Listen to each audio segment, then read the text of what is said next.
Hello everybody, आप सबका स्वागत है आपके अपने YouTube channel Mayank Keshav films में। दोस्तों, आज की वीडियो का टाइटल है टर्म्स एंड कंडीशंस अप्लाई। अब आप सोच रहे होंगे कि मैंने आज इसका टाइटल ये क्यों रखा। इसका एक बहुत बड़ा रीज़न है, लेकिन वीडियो को स्टार्ट करने से पहले मैं आपको बता दूं कि मैं किसी पार्टी से बिलोंग नहीं करता हूं और इस वीडियो में मैं किसी पार्टी के खिलाफ नहीं बोल रहा हूं और ना ही किसी पार्टी की तारीफ़ कर रहा हूं। जो मुझे लगता है कि ये गलत हो रहा है उसके बारे में सिर्फ मैं आपको बता रहा हूँ और आप इसके बारे में क्या सोचते हैं वो आप मुझे कमेंट में बता सकते हैं। तो लेट्स स्टार्ट।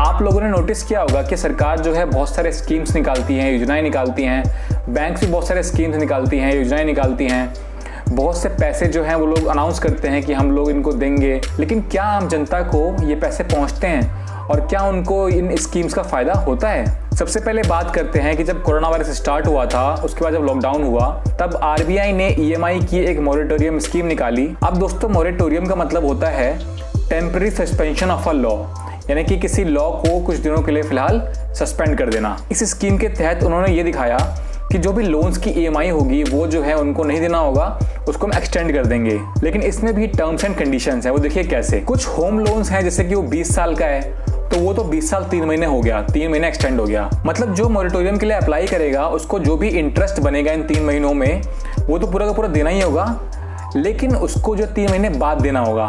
अब ये नहीं कि 3 महीने के बाद जो है उनको एकदम से सारा का सारा इंटरेस्ट चुकाना होगा, ऐसा बिल्कुल नहीं है।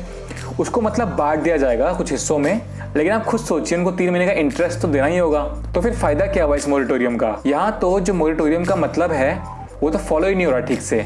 मतलब आपको चुकाना पड़ रहा है, एक्सटेंड कर रहे हैं उसको, कि आप तो उसको चुकाएंगे ही। तो एक तरह से जो प्रेशर है वो बना ही रहेगा, क्योंकि इंटरेस्ट तो चुकाना ही पड़ेगा। अब आपने सुना होगा कि एसेंचर जो है ग्लोबली उनके 5% एम्प्लॉय को कट ऑफ करने वाली है। अब एसेंचर में ग्लोबली जो है 5 लाख एम्प्लॉयज़ काम करते हैं, जिनका 5% हो गया 25,000, और इन 25,000 में से जो 10,000 है वो इंडियन एम्प्लॉयज़ हैं। यानी कि इंडिया में भी एसेंचर के 10,000 एम्प्लॉयज़ को कट ऑफ किया जाएगा। एक्चुअली एसेंचर करती क्या है कि वो हर साल जो है 5% एम्प्लॉय को हटा देती है, उसकी जगह पर न्यू एम्प्लॉयज़ को हायर कर लेती है। लेकिन इस बार कोरोना वायरस की वजह से कंडीशन बहुत ख़राब है, तो इस बार तो वो एम्प्लॉयज़ को निकाल रहे हैं, लेकिन उसकी जगह नए एम्प्लॉयज़ को हायर नहीं कर रहे हैं। अब इंडिया में इसके लिए आया बेरोजगारी भत्ता। अब इस योजना को दूर से देखने पे लगता है कि जिसकी भी जॉब छूटेगी वो सीधा जाके यहाँ से अपनी हाफ सैलरी ले लेगा, लेकिन ऐसा बिल्कुल नहीं है। इसके भी बहुत से टर्म कंडीशंस हैं। मतलब आपका जो है ईएसआई होना चाहिए, आपकी जो मैक्सिमम सैलरी है वो 21,000 से कम होनी चाहिए।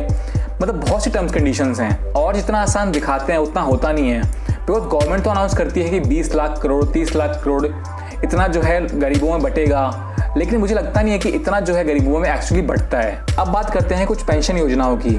अब वो एम्प्लॉयज़ जो मतलब स्टार्टिंग से अपने 60 साल तक काम कर रहे हैं, उसके बाद जो है उनको पेंशन मिल रहा है, तो वो पेंशन समझ में आता है। लेकिन जैसे राजनेताओं का पेंशन होता है, वो खाली 5 साल सर्विस देते हैं और 5 साल के बाद जो उनका पेंशन स्टार्ट हो जाता है, उनको काफ़ी सर्विस दी जाती है। मतलब प्लेन्स में काफ़ी सर्विस, हॉस्पिटल्स में काफ़ी रियायत दी जाती है। मतलब वहाँ पे जो है केंद्र सरकार के पैसे ख़त्म हो रहे हैं, तो उस जगह यूज़ करने के बजाय इन पैसों को कहीं और यूज़ कर सकते हैं। और योजना बनाने की जगह मुझे लगता है कि एक्ट बनाना चाहिए कि मतलब जितना वो बोलते हैं उतना ही मिलेगा। ये नहीं कि आपने वर्बली बोल दिया लेकिन इतना मिलेगा ही मिलेगा। बिकॉज वर्बली बोलना और कोई एक्ट बनाना में बहुत फ़र्क है। आपने ये तो सुना होगा कि लोगों को देने के लिए मतलब जाते हैं 100 रुपये और वहाँ तक पहुँचते पहुँचते वो जाते हैं 10 रुपये। अब पहले कम से कम 10 रुपये तो मिलते थे, अब मुझे लगता है कि वो 10 रुपये भी नहीं मिलते हैं, क्योंकि बीच में जो है काफ़ी करप्शन है और पैसे जो है मतलब सबका कुछ ना कुछ कट होता ही है, और उस चक्कर में जो है सारे पैसे ख़त्म हो जाते हैं। अगर आप लोगों को इसमें से किसी भी स्कीम का फ़ायदा हुआ है तो मुझे प्लीज़ कमेंट में बताइएगा कि आप लोगों को इसमें से किसी भी स्कीम का फ़ायदा हुआ है और क्या ये योजनाएं सच में काम करती हैं। अगर ऐसा है तो आप लोग प्लीज़ मुझे कमेंट में बताइए। तो दोस्तों, आज के लिए बस इतना रखते हैं। आई होप आप लोग वीडियो देखने में अच्छा लगा होगा। अच्छा लगा प्लीज़ वीडियो को लाइक करना। अगर आप लोगों के पास मिले कुछ सजेशन हो प्लीज़ कमेंट में बताइए। और अगर आप लोग इस चैनल पर न्यू हैं सो फॉर प्यारे भाई lovely videos subscribe to Mayank Keshav films. मिलता हूँ आपसे कल, तब तक के लिए बाय।